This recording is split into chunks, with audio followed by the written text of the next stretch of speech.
On the 14th day of this war, a reporter asked Donald Trump a question that sounded simple but carried a terrifying weight. When will this war end? Trump paused for a moment, looked ahead, and answered in a way that confused everyone listening. He said, when I feel it in my bones, not when Iran surrenders, not when the Strait of Hormuz opens, not when diplomats sign a ceasefire. According to the President of the United States, the war ends when he personally feels it in his bones. That strange answer quietly became the most uncertain timeline ever given for ending one of the most disruptive military conflicts the global energy market has ever seen. But here's the part nobody realized at that exact moment. While that answer was echoing through newsrooms, something else far more serious had just been announced in Washington. On the same day, the Pentagon confirmed it was sending 200 United States Marines toward the Middle East. Not advisors, not observers, but combat Marines, and they weren't traveling alone. They were boarding a massive Navy amphibious assault ship called USS Tripoli, a floating war machine capable of launching helicopters, landing craft, and armored assault units directly onto hostile shores. The ship, based in Japan, immediately began sailing toward the Persian Gulf. On board was something military planners call a Marine Expeditionary Unit. That means helicopter gunships, heavily armed infantry, special operations teams, armored vehicles, transport aircraft, and landing craft designed to storm contested coastlines. This deployment was personally approved by Defense Secretary Pete Hegseth after a request from U.S. Central Command, and officially, the mission sounded simple: help reopen the Strait of Hormuz. But the moment those Marines stepped onto USS Tripoli, the war quietly crossed a line that few people were willing to say out loud. Because until now, this conflict had been fought mostly from the sky. American and Israeli aircraft launching missiles from high altitude, drones striking targets from miles away, a war fought from a distance, but Marines are not bombing crews. Marines are the people you send when bombs are no longer enough. They are sent when something must be taken physically, held physically, and defended physically. And that means something extremely dangerous is about to happen near the Strait of Hormuz. But before we talk about what the Marines might face there, something else happened that same morning. Defense Secretary Pete Hegseth stepped onto a podium at the Pentagon for a press conference that instantly changed the tone of the entire war. He declared that the United States was on track to destroy Iran's military capabilities at a pace the world has never seen before. According to him, American and Israeli forces had already struck over 15,000 Iranian targets since February 28th. Military factories destroyed, production lines crippled, defense research centers hit. Hegseth said Iran's leadership was now desperate and hiding underground.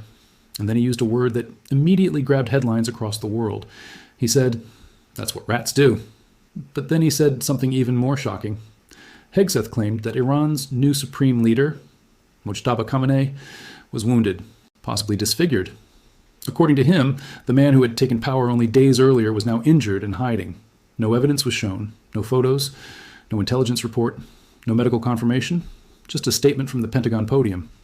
Hegseth argued that Iran refusing to show the leader on camera was proof something was wrong. Iran has cameras, microphones, television studios.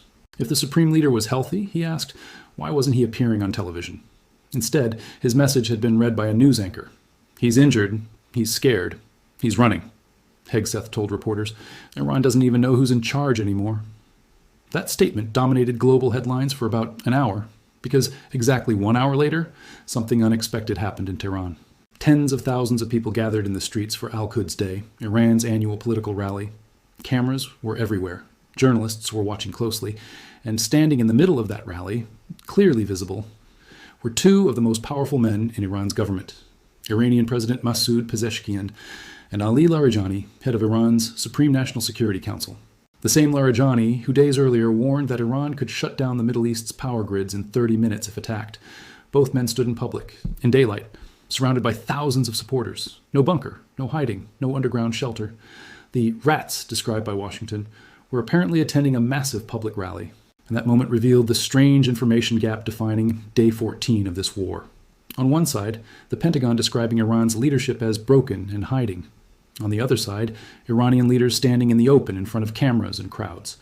Somewhere between those two realities lies the actual truth of this war. And into that uncertainty, the United States is now sending 2,200 Marines. But to understand why that matters, you need to understand the place they're heading toward. The Strait of Hormuz. At its narrowest point, this waterway is only about 33 kilometers wide. On one side sits Oman. On the other side, Iran. And along Iran's coastline, stretching hundreds of kilometers, something extremely dangerous has been quietly built over decades. Iran's coastal missile network, anti-ship missiles hidden inside hardened bunkers, mobile launchers that can move within minutes, underground facilities storing hundreds of precision weapons, batteries designed specifically to destroy ships trying to pass through the strait. These are not improvised weapons. Some of these missiles can travel hundreds of kilometers, meaning they can strike ships anywhere inside the strait. The United States has been bombing Iranian military targets continuously for 2 weeks. Over 15,000 strikes, according to Pentagon numbers. But here's the problem that air power alone cannot easily solve. These missile systems were designed to survive airstrikes. Launchers move constantly. Missiles sit inside deep underground bunkers. Crews relocate after every attack. Destroying one launcher is easy. Destroying every launcher, every bunker, every mobile truck, and every missile crew is something entirely different.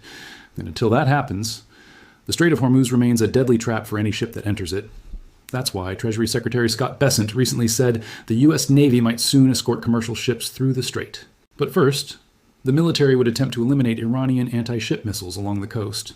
The plan sounds logical on paper, but Iran has now had 2 full weeks to watch American targeting patterns and move its launchers. Every launcher that satellites tracked in February could now be somewhere completely different, which means the Marines sailing on USS Tripoli are not entering a cleared battlefield. They may be entering a battlefield that still hasn't been cleared at all. Their possible mission, capturing strategic islands near the strait or establishing defensive positions to protect shipping lanes. This is exactly the type of operation Marine expeditionary units were designed for. Rapid helicopter assaults, amphibious landings, seizing contested territory faster than any other American force. But these missions also come with enormous risk, because amphibious forces operating near hostile coastlines can also suffer casualties faster than almost any other unit. And Iran's leadership has made it very clear how they see the situation. Iranian military officials say they possess unlimited missiles and claim they now have America by the throat. Whether that's propaganda or reality, it describes the environment those Marines are sailing into. But the real shock of this crisis may not be military at all. It may be economic. Because the shipping numbers coming out of the Strait of Hormuz are staggering. According to Lloyd's List intelligence, only 77 ships have passed through the strait so far in March 2026. Last year, during the same period, 1,129 ships used that route. That is a collapse of roughly 94% of shipping traffic. More than 1,000 cargo vessels are now waiting outside the strait, anchored, idle, refusing to move forward. Insurance companies have withdrawn coverage. Shipping firms refuse to send crews into the area, even at extremely high prices. And something even more surprising is happening behind the scenes. Some American allies are no longer waiting for U.S. naval protection.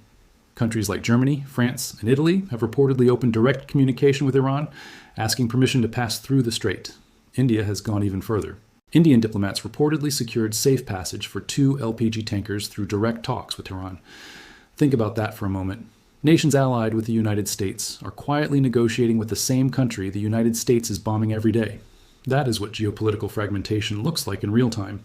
And it is exactly the kind of strategy Iran hoped would unfold. Not necessarily winning militarily, but dividing the international response. Even U.S. military planners admitted to Congress this week that they had not fully expected Iran to actually close the strait completely. It was considered a possibility, not the central scenario. The original expectation was a short war. Iranian leadership discredited, internal protests, a quick political collapse. Trump initially predicted 4 days, maybe a week. Now we are on day 14, and instead of ending, the war is escalating. Because sending a Marine expeditionary unit sends a clear signal in military logic. You don't deploy Marines when an air campaign has already achieved its objective. You deploy Marines when the air campaign has not achieved a specific objective. And that objective is the Strait of Hormuz. 2 weeks of heavy bombing have not reopened it. Mines remain in the water. Drone boats still patrol the area. Coastal missile batteries are still active. Shipping traffic remains down 94%. So now the Marines are coming, and the reason is simple. The global economy cannot survive a closed Strait of Hormuz for long. Oil prices have already swung between $88 and $170 per barrel in just 2 weeks. Governments are releasing emergency oil reserves to stabilize markets. The United States alone released 400 million barrels from its strategic petroleum reserve.